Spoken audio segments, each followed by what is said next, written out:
Yes, that's what we turn our attention to right now. The Super Falcons had a match just a few hours ago. I bet you were probably sleeping while that match was on. Interesting match, I must say. So let's get right into it. As you can see, we're being joined by Mr. Kunle Solaja, who's a publisher, Sports Village Square, and a veteran sports journalist. Joins us right here in our studios. Good morning, and thank you for joining us. Good morning, thank you very much. This is one of those tournaments you have to stay up. I mean, of 3:30 a.m. Your morning starts literally from that period. But the match has been played. Yeah. Nigeria against Canada. Some made a joke that it was Nigeria against Nigerians in Canada or some sort. But that aside, the match ended 0-0. But let's begin with your general perception of the quality of this tournament. It's the FIFA Women's World Cup. A lot of people might be comparing this, as you would expect, to the Men's World Cup. But from what you've seen, the few matches played so far, how would you rate the quality of this World Cup in Australia and New Zealand? Certainly this is a World Cup with a difference, apart from the fact that it's the first to be co-hosted by two countries. It's an expanded World Cup, and it appears from the results so far will be the keenest ever. If you remember, I was in China 1991 at the inaugural edition. Score lines were heavy, 4-0, 9-0, 8-0. But you could see now that the score lines are coming down, which means the competition is becoming more and more keen. And teams that hitherto were not interested in women football, who just probably saw women football as maybe something like a novel, have now come to see that women football has come to stay. And now we have professional women footballers, and they are doing very well. In this competition now, you have 40-year-old playing. And what does that mean? It means that those women must be very strong. As a matter of fact, Christy Sinclair, who played for Canada in the match that just ended some few hours ago, is a record holder in terms of the number of goals she has scored. She has scored over 190 international goals. What that means is that when you compare, each squad has 23 players. So if you aggregate all the goals scored by 23 players in 21 of the countries, there were still 21 goals combined behind what one person has scored.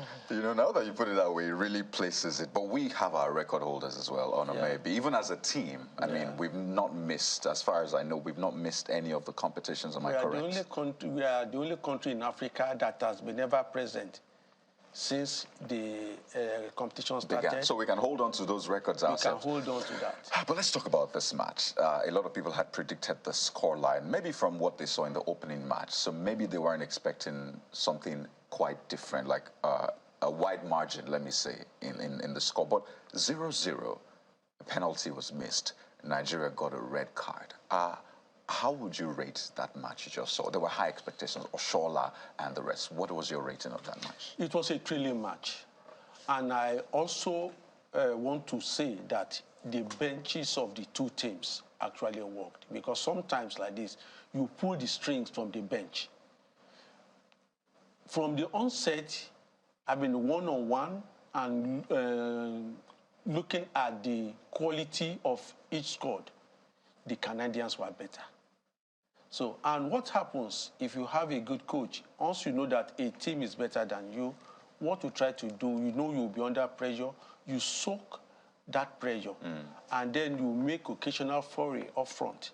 And in one of those instances, you may be lucky to get the goal. We got a shot on target, actually. Yeah, as a matter of fact, we got more shots on target than Canada because it was all pressure, but with little attempt at goal. You get the point? So that's where, for the first time, I think Randy Waldrum got it this time because he actually absorbed the pressure. In the first 20-30 minutes of that match, it was Canada all the way. And it was after 30 minutes, the Nigerian players started coming up front.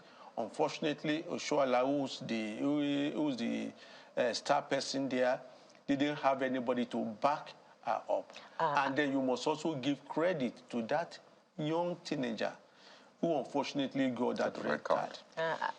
Debbie Abiodun. As tiny as she was, she held that midfield. Indeed. And the VAR-induced red card that she got was just quite unfortunate. It just remind me of what happened to Alex Iwobi in the match against Tunisia. And again, and that's one thing, I don't want to take anything away from the officials. There were 2 instances too that I had expected a VAR review, which would have also led to at least 2 red cards to the Canadian. One was actually minutes after Abiodun had been red carded.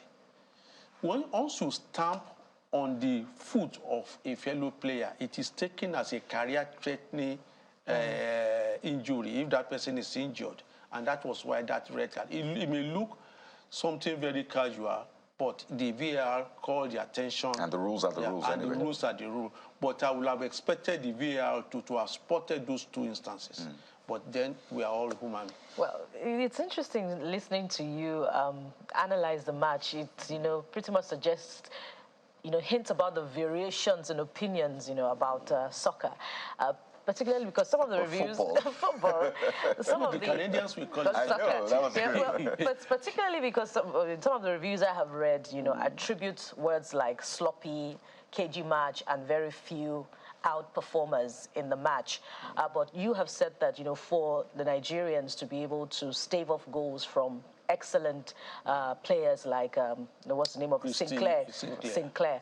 So what for you, should the team have done, particularly some names that were also bandied as expecting to give Nigeria a strong lead, names like Wama Dike, Oshoala, Osieme, did they perform to expectation for you? Yeah, they did as a team. And don't also forget the antecedent of this team. They've had 7 matches losing streak, so to say. As a matter of fact, until last match or so, the last match they won was against Cameroon, the match that actually qualified them for this tournament. That was their last match. Every other matches they played, they were losing. And that gave us a lot of concern. And looking at that team too, during the Women African Nations Cup in Morocco last year, we knew that that team was aging. And that is the fear I have now. And that's where I felt a bit compassionate about Abiodun. She's just 19 years old. That's a player that we look forward to in future. Most of these players, this may just be the end of their World Cup. Their last major tournament. Their last major tournament. Some of them might still make the Women World Cup, Women African Nations Cup in Morocco again next year. But most of them, because they are aging. And unfortunately for us in Nigeria here, most of those players are offshore players. They are all based abroad. Very few are in Nigeria. Unlike what we have some 15, 20 years ago, when virtually all our national team players were homegrown. But you look at women football in Nigeria, it is going down. You can count them on your fingers, the number of women football teams that are actually in existence. Unlike some 20 years ago, when you even have private individuals. You have the Kakanfo Queens, owned by Simbiat Abiola. You have the Sugar Babes. You have the Jegede Babes. You have the Omidiran Babes. But because we didn't really pay attention to women football, that's why most of these teams died. You even see some teams being walked over in their own home game because they could not raise a team, they could not pay the players, and we also know that women football in Nigeria still doesn't attract a crowd. As a matter of fact, it was a big credit for Morocco last year that all the matches were attracting a huge crowd. I later went to Morocco and I found out what was the matter. They only started their women league just 6 years ago. We have started our own as far back as 1989. They started their own, and they focused on something that we want to be the best in Africa and one of the best in the world. What did they do? They picked players. Some of the players in clubs in Morocco, for instance, I know of Sporting Casablanca, a women football club in Morocco. They have players from some of these countries that have talented players, and they are grooming them. Each of those girls is being paid $1,000 every month. Something that even our own professional men footballers don't earn here. And where you don't invest, you can't expect to harvest. So and according to the sporting director of that club, he said they were getting subvention from the government through the Football Federation because they knew that these players will ultimately form the national team. And if you don't invest in them, you can't have a quality national team. So if the Falcons have performed well under the circumstances, do you think that those other reviews of the match being sloppy are jaundiced? They are jaundiced because one thing is this: it's like Nigeria facing Argentina now. No matter how skillful our players are, or Brazil, you expect there will be that stage fright. There are some facts that precede a match. You know that one-on-one, this match is stronger. And what do? Just like when you are playing a game of chess, you begin to anticipate what are the likely actions of my opponent, and how do I do to counter them? And how do I now? And there is no team that is 100% very strong. How do I exploit the weaknesses of that team? So, and that's where you say, okay, we know we are not that strong, but what we do is this: let's do mass attack, mass defense. But you must give something to them.